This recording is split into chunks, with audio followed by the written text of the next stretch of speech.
बच्चों, काफ़ी दिन से क्लास ऑफ इसलिए है कि तबीयत मेरा कुछ गड़बड़ था और उस दौरान डॉक्टर का जो सलाह था, अंत में हम उस सलाह के अकॉर्डिंग चले, जिसमें उन्होंने ये बताया कि सर, आप लंबे दिनों 34 साल से आप क्लास ले रहे हैं, तो आप 1-2 महीना के लिए पूरी तरह से ब्रेक ले लीजिए। सोचिए कि हमको उससे कोई कनेक्शन ही नहीं है। तो 1 महीना का ब्रेक हो गया है। 4 अप्रैल से क्लास अब स्टार्ट करेंगे यूट्यूब पर। जो भी बच्चे हमारे साथ जुड़े हैं वो चिंतित थे, बार बार सवाल पूछते थे।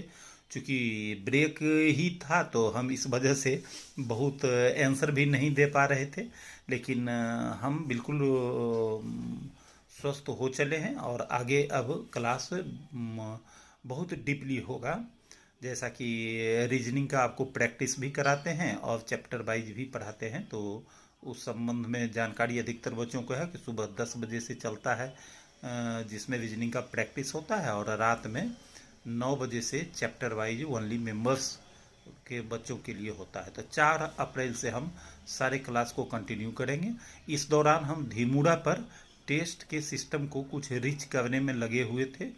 उससे संबंधित जो भी डेवलपमेंट होगा उसकी जानकारी देंगे। हाँ, एक बहुत महत्वपूर्ण बात आपको बता देते हैं। इस दौरान हम एक ऐसे बच्चों को जो लाइब्रेरी में आता है और वो अलग ही रूम में रहता है, इसलिए कि उसको अपना घर खराब लगता है, उसको अपने माता पिता का घर में सफोकेशन फील होता है। हम बहुत आश्चर्यचकित हुए ये जानकर, पहला बार ऐसा हमको सुनने को मिला।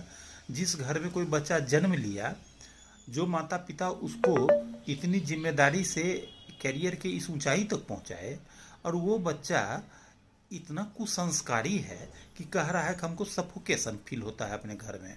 लेकिन ईश्वर की कृपा रही कि उसको हम समझाए, थोड़ा डांटे भी, और वो रोने भी लगा, और अंत में बिल्कुल अपना घर वापस गया और अपने घर में अब वो रह रहा है, और घर से ही आता जाता है लाइब्रेरी, बगल में ही उसका घर है।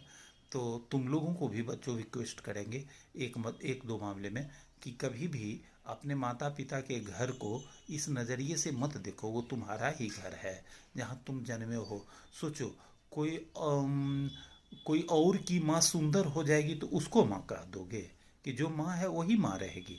इसलिए कभी भी ऐसा भाव मन में मत लाना, कुसंस्कारी मत बनना।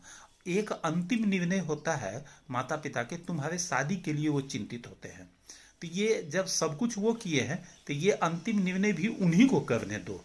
तुम्हारे सोच से वो ज़्यादा अच्छा करेंगे। अननेसेसरी प्रेशर मत बनाना माता पिता पर। ओके।